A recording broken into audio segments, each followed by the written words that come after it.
Já estamos de volta com a sua revista eletrônica diária, esclarecendo as dúvidas de você, trabalhador. Aqui ao meu lado, o advogado Christian está para responder todos os nossos questionamentos. Daqui a pouco a gente vai estar respondendo ao vivo algumas perguntas. E a minha pergunta é a seguinte, Christian: qual é a jornada de trabalho ideal para um trabalhador, dependendo da sua área? Olha, a jornada legal básica que está prevista na Constituição é de 44 horas semanais. Evidentemente, essas 44 horas elas podem ser distribuídas durante a semana. Normalmente, se é praticado um horário de 8 horas de trabalho por dia.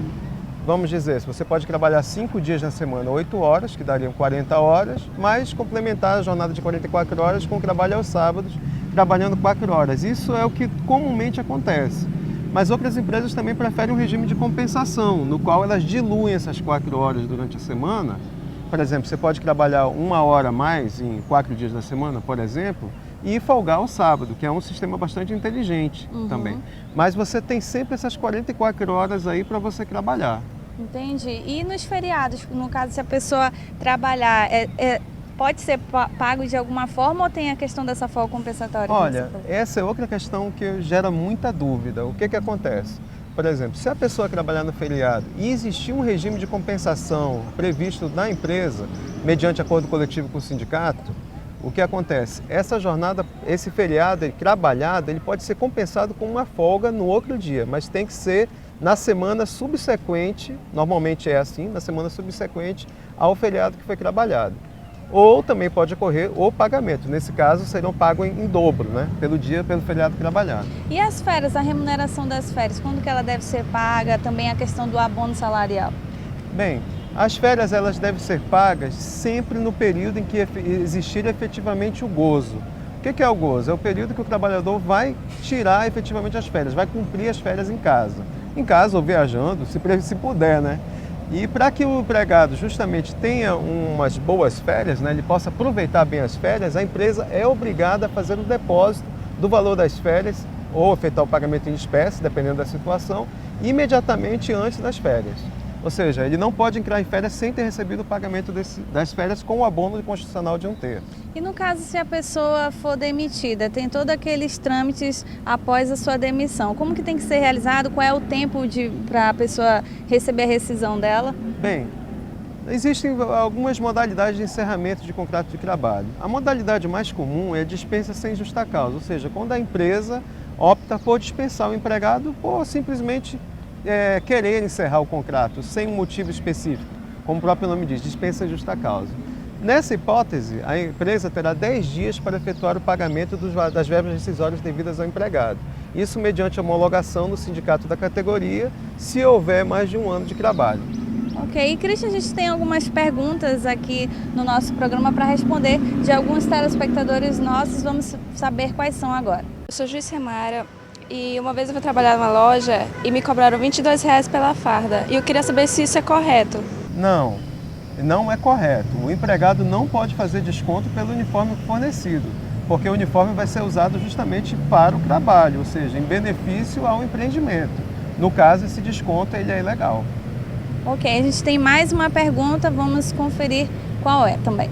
Muitas pessoas às vezes são humilhadas no trabalho, né? E eu queria saber quais são os meios e onde essas pessoas podem ir atrás para recorrer seus direitos, porque a gente sabe que sofreu humilhações no trabalho, gritos, às vezes até certos constrangimentos trabalhistas. Então as pessoas têm o direito de recorrer, mas também tem que saber aonde, por onde recorrer os seus direitos para que essa situação seja resolvida, para que elas não sofram mais constrangimentos, entendeu?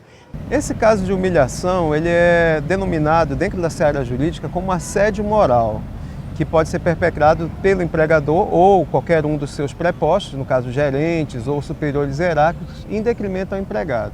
Nesse caso, o empregado lhe é garantido o direito de fazer uma denúncia no Ministério Público do Trabalho ou também, concomitantemente, em ajuizar uma ação trabalhista, justamente buscando a reparação desse dano moral ou até o encerramento do contrato de trabalho, se for o caso. E essa denúncia que é feita no Ministério Público, algumas pessoas acho que têm até um receio de fazer, o nome dela não é identificado, né? Não, Nesse caso aí do Ministério Público ou do Ministério do Trabalho também, é bom diferenciar os dois, que são dois órgãos diferentes, né? Vamos pegar primeiro no caso do Ministério do Trabalho. Essa denúncia ela é sigilosa e vai ser dirigido um fiscal do Ministério do Trabalho à empresa para investigar a situação. E, se for confirmada, lavrar um auto de infração. No segundo caso, que o Ministério Público do Trabalho, que são as Procuradorias Regionais do Trabalho, um promotor de justiça, no caso um representante do Ministério Público, ele vai entrar em contato com a empresa e vai fazer um procedimento investigatório, que se der no resultado e confirmado o assédio moral, a empresa também poderá ser penalizada, sofrendo uma ação civil pública. Entendi. Pode continuar. Sim, só para concluir. No caso da Justiça do Trabalho, não. O empregado já vai diretamente à Justiça, tá? E vai ter uma audiência onde ele pode pleitear até uma ação de indenizatória por danos morais, pelo prejuízo moral sofrido. Ok, e a gente tem também agora uma última pergunta, vamos saber qual é. Eu fui dar entrada no meu seguro-desemprego e sendo que na hora que eu fui fazer todo o processo, digitar, não sei se o erro foi da empresa ou se foi do Cine, em questão do meu seguro-desemprego, que a parcela vem menor do que eu poderia receber. Qual é o direito que eu tenho e como eu deveria fazer para me receber a minha parcela conforme o meu salário? Olha, nessa hipótese, o seguro-desemprego ele é pago pelo governo federal. É um benefício justamente para amparar o empregado que fica desempregado desde que despedido sem justa causa, tá? Então, nesse caso, há uma resolução do CODEFAT que ele determina aqui a metodologia de cálculo desse seguro-desemprego, onde você vai pegar os 3 últimos salários, tá? Não remuneração, mas sim salário. E dentro dessa perspectiva, dessa base de cálculo, será feito o cálculo do valor a ser pago pelo governo em parcelas. Tá? Esse valor normalmente corresponde a aproximadamente uma média, 80% a 85% do salário que era recebido pelo empregado. E sempre ressaltando que nunca será inferior ao salário mínimo.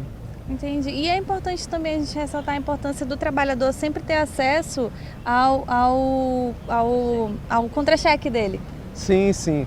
Porque exatamente esse contra-cheque é que permite ao empregado fiscalizar, primeiro, se o salário está sendo pago corretamente, segundo, se o benefício vai ser pago corretamente. Porque com o salário dele ele vai ver, com o contra-cheque ele tem condições de verificar qual é o salário dele. E se por acaso o governo federal calcular de forma errada, ele pode questionar sim o valor desse benefício que ele está recebendo.